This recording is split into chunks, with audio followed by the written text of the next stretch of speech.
And with that, I want to invite Lindsay down. Lindsay has been a good friend and a faithful member of our life group for a little over a year now. And we get to hear of Lindsay's testimony of how the Lord has saved her. So Lindsay, what was your life like before Christ? I didn't grow up going to church. My first exposure to God was in a Christian school that my parents placed me in as a baby. I continued attending summer camps at that school up until 6th grade. Throughout that time, I learned some basic information about God. I knew He existed and knew some common Bible stories, but I didn't know more than that. In middle school, I participated in a youth group within a local church with my close friend Amanda, now O'Neill, John's wife. I enjoyed the socialization and the friendships I made, but I still did not have a great understanding of who God was and didn't feel like I had a relationship with Him. Fast forward to my early 20s, God was not a part of my life at all. I prioritized things of the world, going out with friends, drinking, sexual immorality, and often searched for my worth in my relationships. Once I began attending NIU, I found a church locally and began attending. I participated in Bible study, made friendships, and began praying to God. However, I continued to live my life in sin.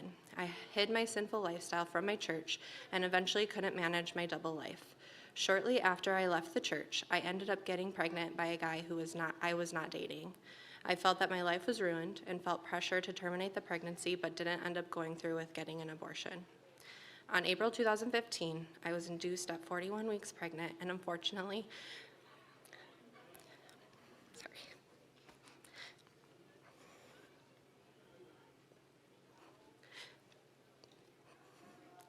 my daughter did not tolerate the long and stressful process, and it ultimately ended in her death.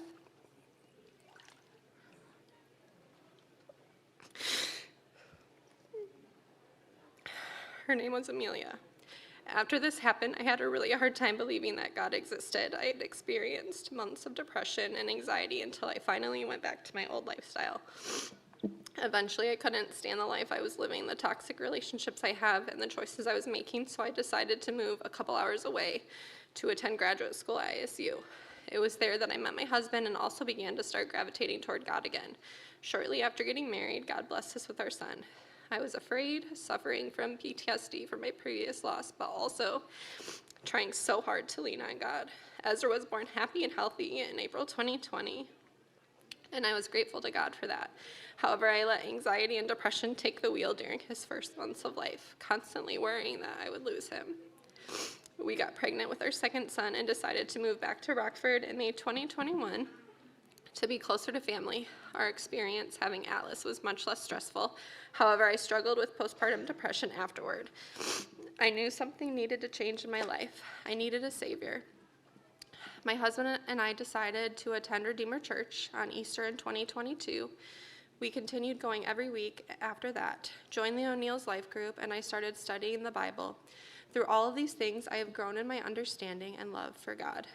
I don't remember the exact point where I started following Jesus, but I know that I did, and I am a Christ follower now.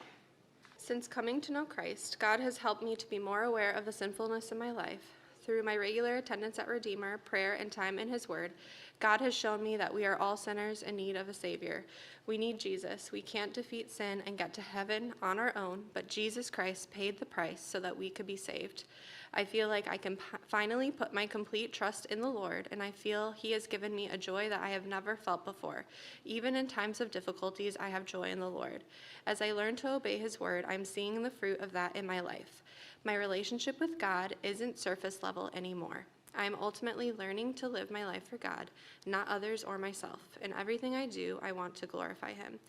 Looking back, I have realized that God has been pursuing me for a long time, and I can finally rest in His goodness, mercy, and love for me.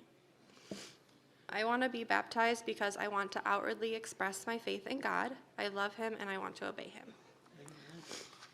Okay, sorry.